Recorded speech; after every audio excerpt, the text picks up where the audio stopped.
ஒரு மீம்ஸ் ஒன்று பார்த்தேன் ஃபேஸ்புக்கில்.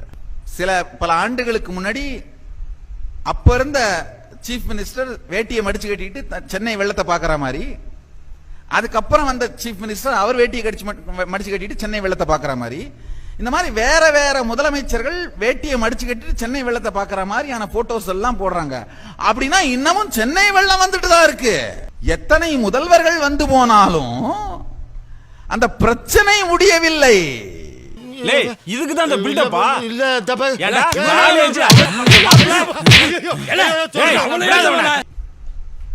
நல்லா பாத்துக்கோங்க.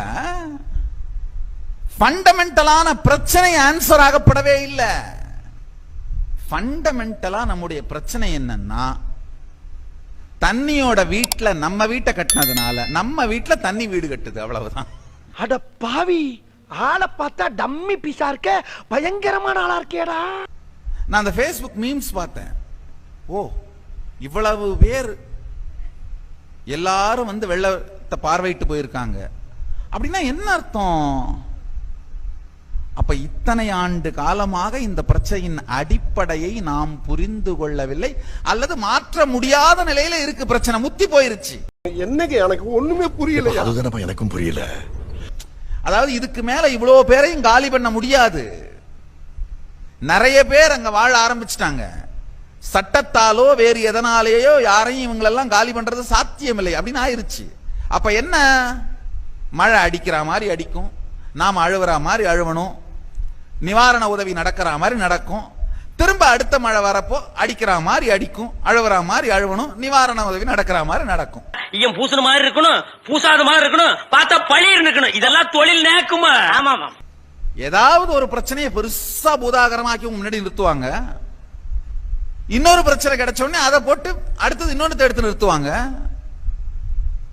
உங்களை அவங்க உங்க பொழுத போக்கிக்கிட்டே இருக்கிறதா அவங்க பொழுது.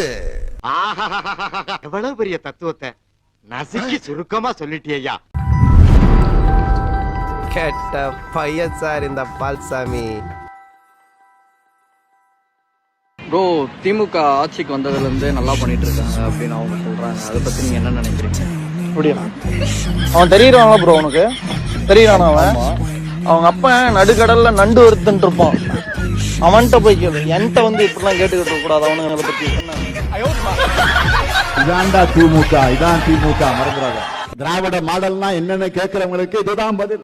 சென்னை பட்டாளம் அங்காளம்மன் கோவில் தெருவில் மழை நீருடன் கழிவு நீர் தேங்கியுள்ளது. சென்னை புரசைவாக்கத்தை அடுத்த சூளை ரங்கையா தெரு, அஷ்டபூஜ்யம் சாலை உள்ளிட்ட பகுதிகளில் மழை நீருடன் கழிவு நீரும் தேங்கி நிற்பதால் வாகன ஓட்டிகள் சிரமம் அடைந்து வருகின்றனர். மழை விட்டு ஒரு அரை மணி நேரத்துக்குள்ள இல்ல 1 மணி நேரத்துக்குள்ள இந்த தண்ணி எல்லாமே அதுவே தானா ட்ரெயின் அவுட் ஆயிடும். காதுல விடல, கொஞ்சம் பக்கத்துல வந்து சொல்லு. மழை விட்டு ஒரு அரை மணி நேரத்துக்குள்ள இல்ல 1 மணி நேரத்துக்குள்ள இந்த தண்ணி எல்லாமே அதுவே தானா ட்ரெயின் அவுட் ஆயிடும். 1 ஹவர்ல தண்ணி போடுன்னு சொன்னீங்க சார். வெயிட் பண்ணுங்க சார், தண்ணி இன்னைக்கு சார் வந்துச்சு. 3 நாளா ஏறி இருக்கு தண்ணி. எப்படி சார் 1 ஹவர்ல போகும்? யார் சார் சொன்னா 1 ஹவர்ல போகும்? மழை விட்டு ஒரு அரை மணி நேரத்துக்குள்ள இல்ல 1 மணி நேரத்துக்குள்ள இந்த தண்ணி எல்லாமே அதுவே தானா ட்ரெயின் அவுட் ஆயிடும். யாராவது மொட்டை அடிச்சிட்டு வந்தா அவன் தலையில தபையெல்லாம் வாசிப்பீங்க. இப்ப நான் வாசிக்கிறேன் பாரு. எந்த மாதிரி 4000 கோடி செலவு செஞ்சு ஏன் தண்ணி வடியவில்லை என்று மக்கள் கேள்வி எழுப்புகிறார்கள். மழை நீர் வடிகால் பணிகளை இந்த அரசு, திராவிட முன்னேற்ற கழக தலைமையிலான அரசு மிகச்சிறப்பாக செய்த காரணத்தினாலதான் இந்த நிமிடம் வரைக்கும் என்ன இல்ல, பெரிய பிரச்சனை எதுவும் இல்ல. போன்பேவில் பெறப்பட்ட தொகை ₹200. தண்ணி வந்தா எடுக்கிறது கிடையாது. குழா தண்ணி நாத்தடிது. சாப்பாட்டுக்கு நாங்களும் வேதனைப்படுறோம். எதுவுமே கொடுக்கல. எந்த கட்சிக்காரும் வரல. ஆனா தேர்தலில் யாரும் உள்ள வந்தாங்கன்னா பொம்பளைங்களா அடிப்பாங்க. 6 மாசமா நான் தேடிக்கிட்டு இருந்தேன். வர்றான் அண்ணமாக்கியம். அந்த வீச்சரோட சத்தம் இல்லாம குடுமா. இவனதான் நானும் தேடிட்டு இருந்தேன். ஏ புள்ளபுச்சி, வெட்டர்வா வெல்கம் எல்லாத்தையும் ரெடி பண்ணு. ஆளுகளை பூரா ஆயுதங்களை வர சொல்லு. சாப்பிடுறதுக்கு குடிக்கிறதுக்கு என்ன பண்றீங்க? குடிக்கிற தண்ணி ஒரே நாத்தடிக்குது. குடிக்கிறதுக்கு நாங்க எங்க போய் தண்ணி பிடிக்க முடியும்? நாங்க ரொம்ப மனசு வேதனையோட இருக்கிறோம். எங்களால தாங்க முடியல. இந்த காவா தண்ணி எல்லாம் உள்ள பூந்துச்சு. தண்ணி குடிக்கிற தண்ணி எங்களுக்கு இல்ல. எப்ப பார்த்தா இதுக்கு ஒரு வழியே எடுக்க மாட்டேன்றாங்க. நாங்க எப்படி தான் சொல்றதுன்னு எங்களால முடியல.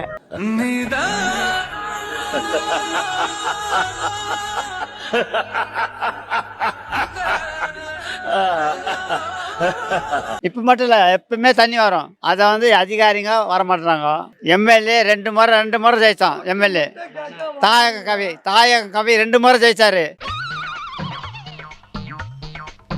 உனக்கெல்லாம் வெக்கமே இல்லையாடா?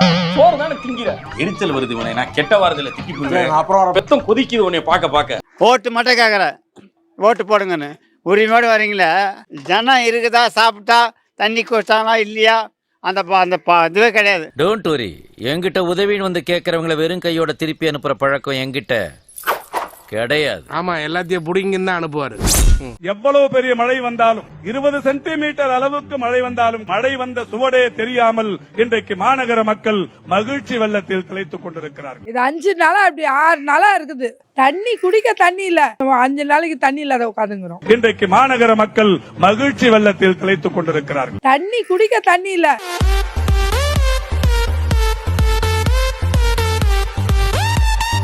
எங்களுக்கு எந்த பயிரும் வேணாம், அரிசியும் வேணாம், வேஷ்டியும் வேணாம். தண்ணி நிக்க ஒரு வழி பண்ண சொல்லு, அத சொல்லு. தண்ணி நிக்க கூடாதீங்க. எப்ப பாரு குழந்தைங்க ஒண்ணுக்கு பெஞ்சா கூட தண்ணி நிக்குது. இது வரைக்கும் நீங்க போற காரியம் ஏதாச்சும் விளங்குறாடா? பஸ்ல இருந்து பஞ்சாயத்து வரைக்கும் செருப்படி வாங்குறீங்களே, அப்புறம் எதுக்குடா உங்களுக்கு இன்னும் இந்த வரட்டுக்கு வருவான்? வருஷம் எம்எல்ஏ எல்லாம் வந்துருப்பானுங்க. இதை வச்சு சம்பாதிக்கணும். அவங்களுக்கு சோறு போடணும், சம்பாதிக்கணும். சோறு வாங்க தான் எங்க ஜனங்க இருக்கிற மாதிரி வந்து சாப்பாடு போட்டு இவனுங்க சம்பாதிக்கணும். இதை காட்டி இதுதான் அரசியல் பண்ணிட்டு. மற்றபடி இது ஒன்றும் தீர்வும் வராது, ஒன்றும் வராது. கண்டு விட்டாளையா, சூச்சமத்தை கண்டு விட்டாளே. நான் சிஎம் செல்லுக்கு கம்ப்ளைண்ட் பண்ணேன், மெட்ரோ வாட்டருக்கு கம்ப்ளைண்ட் பண்ணேன். கிட்டத்தட்ட 5 டேஸா நான் கம்ப்ளைண்ட் பண்ணிட்டு இருக்கேன். உண்மையா சொல்றேன் கேளுங்களேன். நான் கால் பண்ணி வேஸ்ட் தான் எனக்கு. அவங்க சொல்ற இதுனா 1 hour, இன்னைக்கு நைட்டு கிளியர் ஆயிடும், நாளைக்கு கிளியர் ஆயிடும், அப்படிதான் அவங்க வந்து சொல்றாங்க. மழை விட்டு ஒரு அரை மணி நேரத்துக்குள்ள இல்ல 1 மணி நேரத்துக்குள்ள இந்த தண்ணி எல்லாமே அதுவே தானா ட்ரெயின் அவுட் ஆயிடும். எதுக்குடா இம்புட்டி விளம்பரம்? இப்படி எல்லாம் டபுள் பாஸ் வேலை காமிச்சாதான் பயக மேல வாங்க. ஊரே ஒண்ணு சேர்ந்து காரி துப்புதுடா. வீடியா என் மூஞ்சில காரி துப்புறதுக்காக ஊரே ஒண்ணு சேர்த்து நினைச்சு சந்தோஷப்படியா. என்ன போட்டாங்க கட்சிக்காரங்க வந்து அந்த சாப்பாடு போடுவாங்க, வேற என்ன செய்வாங்க சொல்லுங்க. கட்சிக்காரங்க வந்து ஒரு விதம் செயல்படுறது கிடையாது. 50,000 40,000 நான் சொல்லுப்பேன்ட்டு 2,000 கொடுத்தா போதுமா அந்த வெள்ளத்துக்கு? எங்க பணத்துக்கு எங்க கொடுக்குறாங்க 2,000 1000 ரூபாய். அது சுத்தமா இல்லன்னு சொல்லிட்டு போங்களா. அந்த வகையில தமிழ்நாட்டை உலகத்தோடு இணைத்தது கடல். எக்ஸ்பீரியன்ஸ் கேண்டு சொல்லுது. கடல் ஆழமானது மட்டுமல்ல, வளமானது.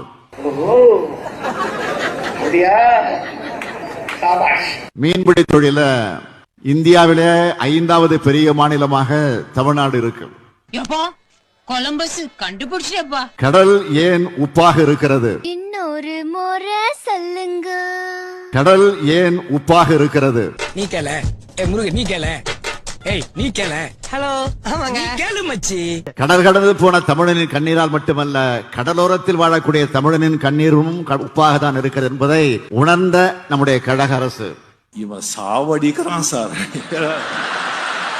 இந்த திராவிடங்கிற பேர்ல அந்த திராவிட நீதி கட்சி எல்லாம் உருவாக்குனது யாருன்னா பிடி நாயரு, கர்நாடகாவில இருந்து வந்த பெரியார், ஆந்திராவில இருந்து வந்த ஆளை சொல்ல விரும்பல, ஆளுங்கட்சியா இருக்குவாங்க.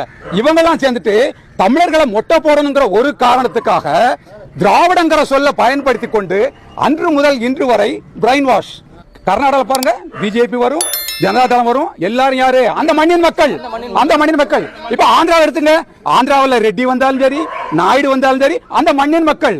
தமிழ்நாடு மட்டும்தான் இன்னைக்கு தான் அந்த உணர்வு கொஞ்சமா வந்திருக்கு. எனக்கு தலை நரைச்சு போச்சு. நானும் திராவிடத்தை நம்பி ஏமாந்தவன் தான். நான் இப்ப கேட்கிற கேள்வி ஒன்னே ஒண்ணுதான். திராவிடம்னா சென்னை மாகாணம் எல்லாம் சேர்ந்து ஒன்றாக இருந்தது. இந்த திராவிடம் ஏன் ஆந்திராவில் இல்ல? இந்த திராவிடம் ஏன் கேரளாவில் இல்ல? இந்த திராவிடம் ஏன் கர்நாடகாவில் இல்ல? ஓட்டு தினம் குழப்பிக்க கூடாது. திராவிடம் என்பது தமிழர் அல்லாதோர் வசதியாக வாழ்வதற்கும் ஆள்வதற்குமாக கொண்டு வரப்பட்ட ஒன்று.